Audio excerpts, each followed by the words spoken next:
Max Ajl is an associated researcher with the Tunisian Observatory for Food Sovereignty and Environment, and a postdoctoral fellow with the Rural Sociology Group at Wageningen University.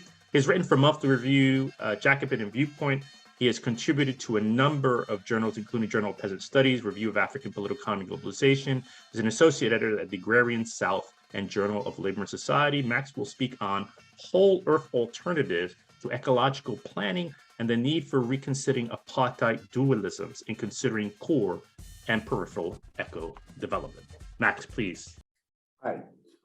Thank you for the introduction. Thank you, Rob, for writing the book.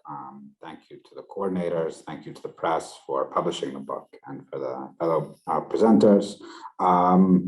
Thank you for getting my last name right, but my affiliation is not quite correct. I'm now with Ghent University, so they should, in case they're monitoring this, they would prefer that I identify myself properly.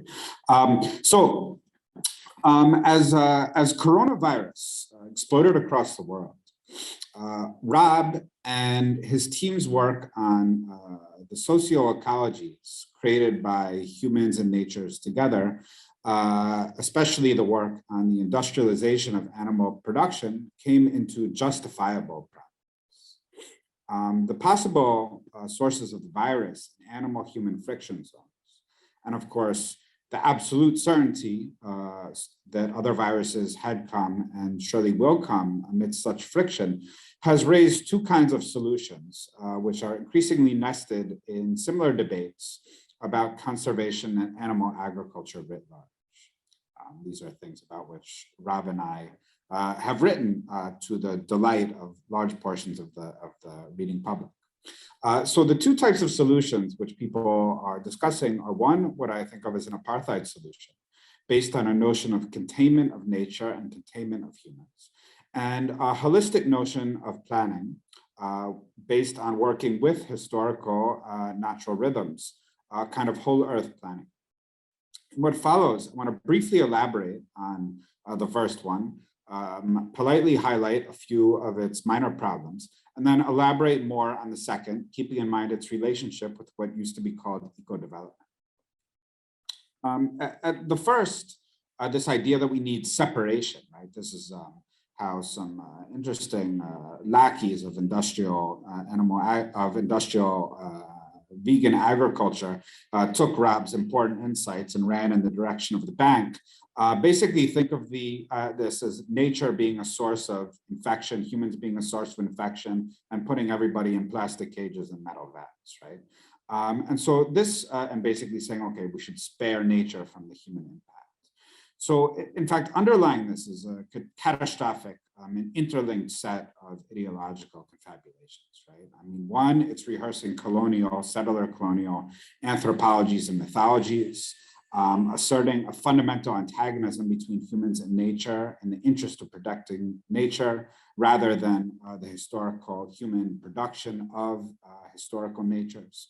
It aligns with neoliberal hedonistic economics and conservative UN accounting, erasing that human social labor actually creates nature. And so this is actually, by effect, a racist and settler patriarchal ideology that is erasing huge chunks of human labor, right? It aligns with the global colonial land grabbing agenda, like the 30-30, which is actually raging across East Africa at the moment. It aligns with the false talking points of capitalist industrial agriculture using so-called land-sparing agenda, and promotes a brutal separation of the northern left from the leading anti-systemic forces in the periphery, all of which have an organic relationship with the countryside and the national question: peasant movements, armed peasant insurgencies, struggles in the Philippines, Yemen, Palestine, or states and movements with radical agrarian programs and histories, Venezuela, or more recently, Zimbabwe, the Venezuelan communes, the Santeja, and Cuba. In contrast, we can imagine, I think, building on the insights of building kind of holistic and natural firewalls between humans and viruses. We can imagine a worldwide eco-development based on agroecology and a nature's matrix, based on patchwork conservation with farms capable of being pass-through zones for species reproduction, all of it genetically diverse, relying on integrated animal agriculture, and therefore sowing shut metabolic and nitrogen risks. Of course, in cities, this means integrating waste recycling and urban gardening. All of this then connected to a mix of decentralized rural industrialization within a framework of sovereign industrialization for the periphery. For the North, this entails a politics based on asserting that the Northern agrarian question has never been resolved, but rather exported and postponed, and should be part of a Northern eco-politics based on holistic planning. And in the South, this means, furthermore, a planned ecology or eco-politics, looking much like the North, but actually requiring less building on the existing anti-systemic and rural movements. And so I think this is an agenda that is a way of nesting this way of thinking about epidemiology into a worldwide way of thinking about planning based on the struggles that are existing and which should be nurtured and woven together into a united front. So thank you, Rob. Thank you, everybody. And have a nice evening.